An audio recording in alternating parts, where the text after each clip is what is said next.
Alright, stick around people, because this week's a good one. We're seeing if a 50-year-old vintage Nikon camera really can still stack it up here in 2021. And it's hot here.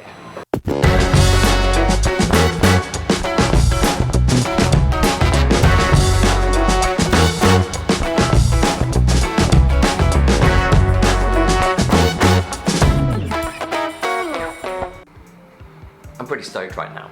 I've just bought my first ever vintage camera, and it's this Nikomat 1976 camera. I mean, it goes without saying it's got film in it, and well, I haven't shot film since I was 12, maybe 13 or 14. I have no idea what I'm doing. It took me 15 minutes just to figure out how to open the thing and put a roll of film in there. But how fun is this? So my experience with film is zip, essentially. So I don't even really know if I've been shafted. Like, this camera might totally not work. It might be gorgeous. I have no idea what I'm doing. I don't know how to expose the photos on here. I don't know how to do anything. I'm gonna make it up and figure it out as I go. Let's see if we can make that thing do pictures. All right, before we go any further, let's give you guys a closer look.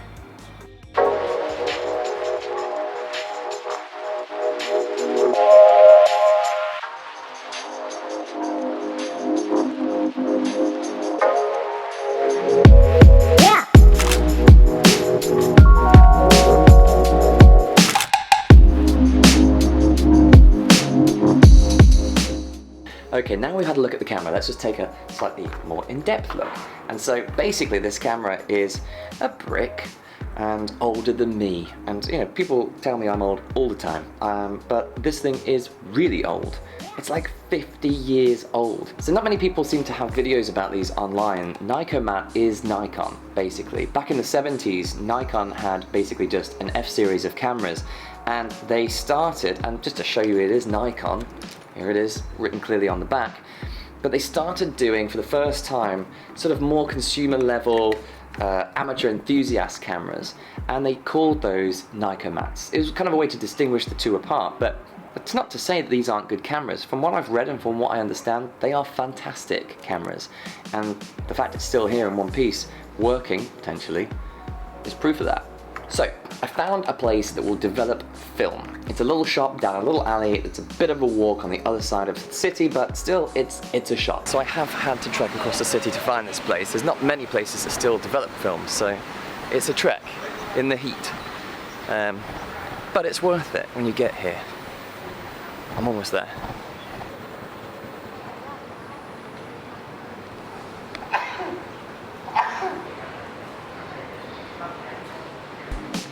I can drop them off, basically write my Gmail on top of the plastic envelope that the film goes in.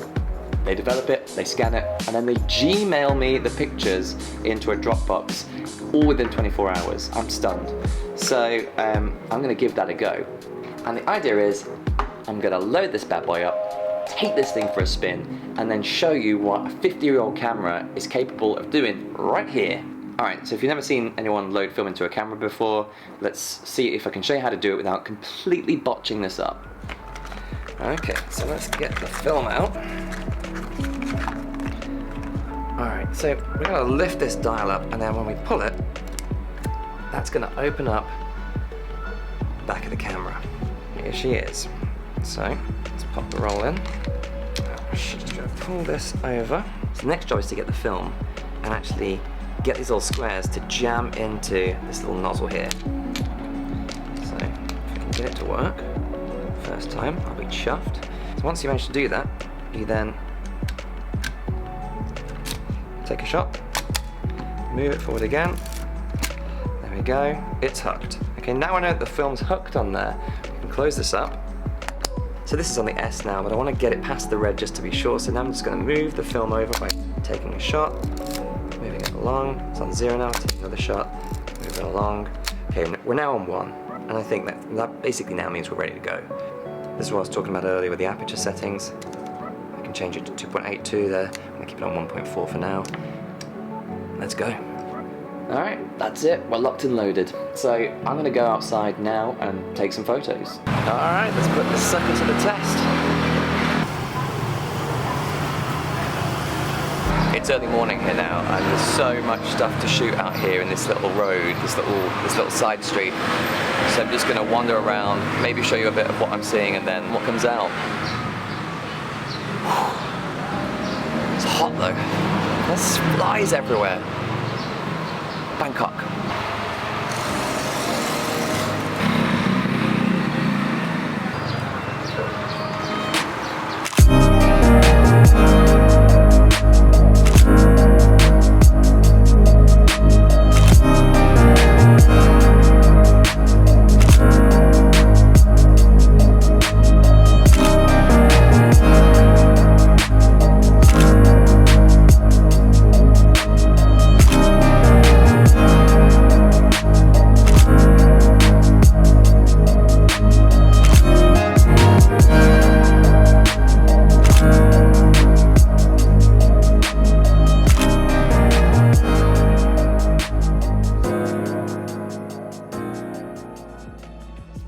Well, considering that's the first time I've used a film camera since I was like, you know, able to grow facial hair, I'm pretty stoked with that. I've definitely got a lot to learn. I need to work on and figure out exactly how this thing is metering and just what it can handle and what the different types of film can do and just all the other, what I'm sure are basics for anyone who work with film cameras. But that's part of the fun. And honestly, the reason I bought this camera is not just for, you know, a nice wall display somewhere, although I'm sure it's going to make a nice wall display.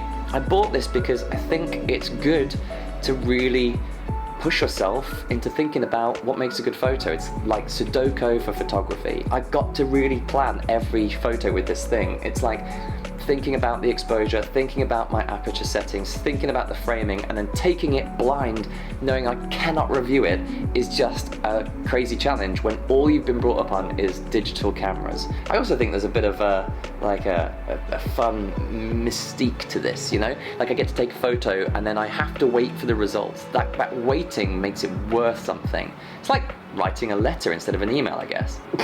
Definitely never written a letter. It's special, something to that. Alright, I'm running out of original endings here. How do I... I've got it. Oh.